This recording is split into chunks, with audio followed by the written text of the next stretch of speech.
Hello. मैं हर दिन की बात में आपका स्वागत करती हूँ।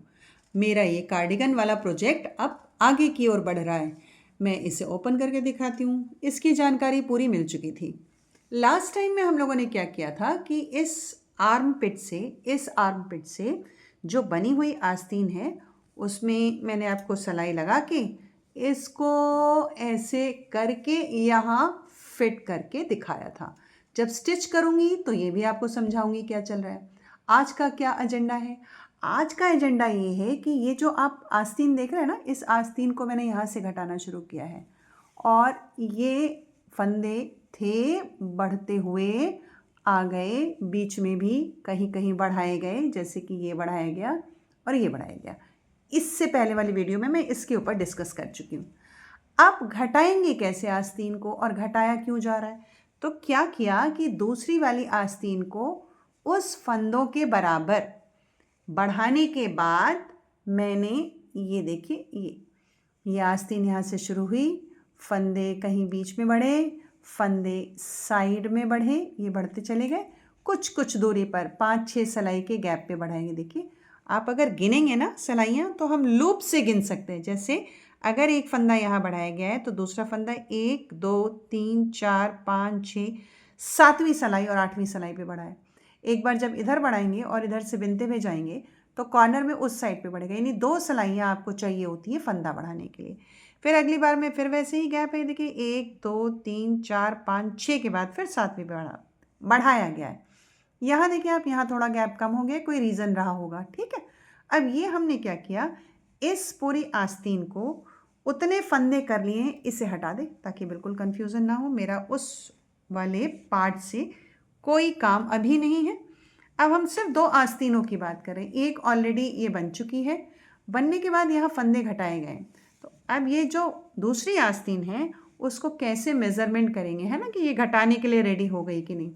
आराम से इसको एज से एज मिलाया और इसे यूँ टैली करते चले गए, ऐसे मिलाते मिक्स करते चले गए। हम ये जानना चाहते हैं कि क्या हमारी ये जो फंदे बढ़ते हुए जा रहे हैं, क्या ये सलाई दूसरी वाली आस्तीन पहली वाली आस्तीन के उस बराबर तक पहुंच गई है जहां हमें फंदे घटाने हैं। तो आप ये देखते रहिए, देखिए ये ऐसे मिलाते जा रहे हैं, ये यूँ देखिए, है ना, ऐसे एक रफ अंदाज़ा चल जाएगा कि हम वहाँ तक पहुँचे या नहीं पहुँचे। देखिए बिल्कुल एक्यूरेट पहुँच चुके हैं। यहाँ हमने फंदे घटाए और अब हमें इस आस्तीन में भी फंदे घटाने पड़ेंगे, उतने जितने कि स्वेटर के पल्ले में हमने आस्तीन यानी आर्म पिट में घटाए हैं, ताकि हमारी ये आस्तीनें ठीक से फिट हो जाए, है ना। तो आइए चलते हैं। देखिए अब इसको बिन करके बुनने के बाद मैं इस एज पर पहुंची हूँ, ये उल्टा। मैं हमेशा कहती हूँ कि मैं कोशिश ये करती हूँ कि मैं बढ़ाऊँ भी पीछे की तरफ से और घटाऊँ भी पीछे की तरफ से, बहुत नीटनेस आती है। अब आपको पता ही है कि हम इस नंबर से 8 नंबर से बुनाई की जा रही है, तो ये हमने 8 नंबर की दूसरी सिलाई ले ली। जो फंदे घटाए गए थे उसका क्रम ऐसे था कि वो 6 फिर 1 2 3 4 करके क्रमशः घटाए गए।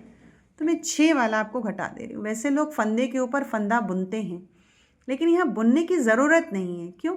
क्योंकि उल्टी तरफ से जब आप घटाइए और 2 फंदा एक साथ बुनिए तो भी उतना ही साफ़ सुथरा पैटर्न आता है। ये कहीं से कुछ, ये अब ये लूप को क्लियर कर लिया जाए।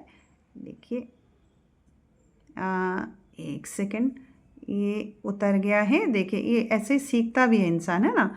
इस लूप को गिरने की वजह से इसको वापस हम ऐसे उठा रहे हैं ताकि ये बुन जाए। ये बुन गया, ये बुन गया।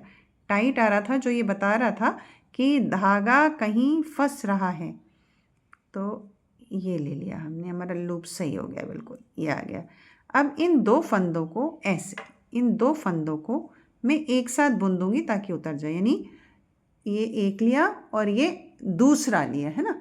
2 फंदे एक साथ हैं, यूँ लूज़ थोड़ा सा रखते हैं। लूज़ नहीं रखेंगे तो अननेसेसरी बहुत टाइट हो जाएगा।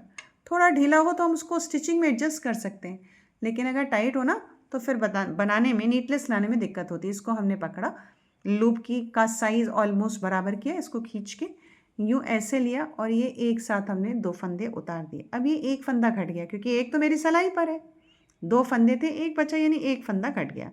दूसरा करते हैं, वापस लाए इसको, ऐसे किया और ये दूसरा फंदा घट गया।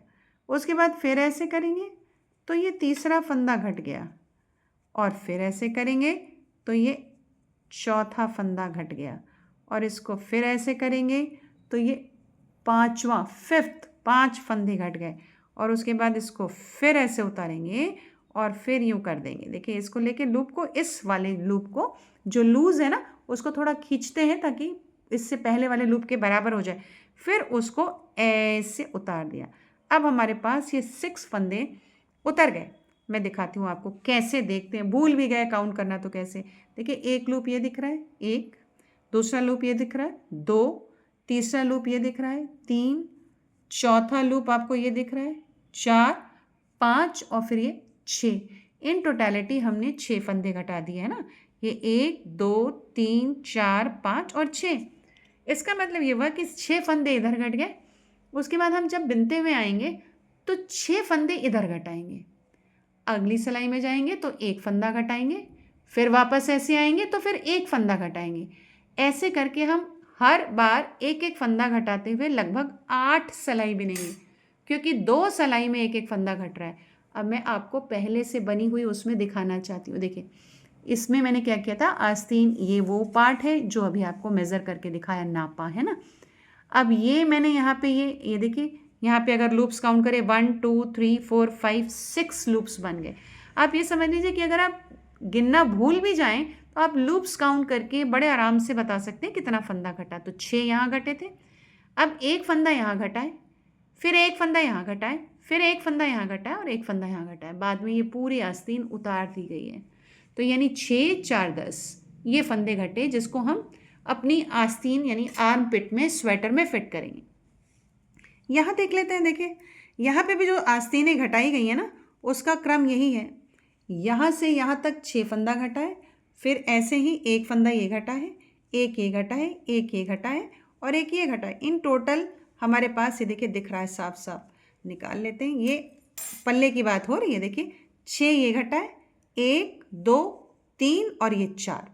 तो जितने मैंने यहाँ घटाए हैं उतना मैं उन आस्तीनों में घटा रही हूँ, इन आस्तीन में घटा रही हूँ, ताकि सिलते समय ये बिल्कुल फिट हो जाए और एक झोल सा हमें आर्म पिट में दिखाई ना पड़े।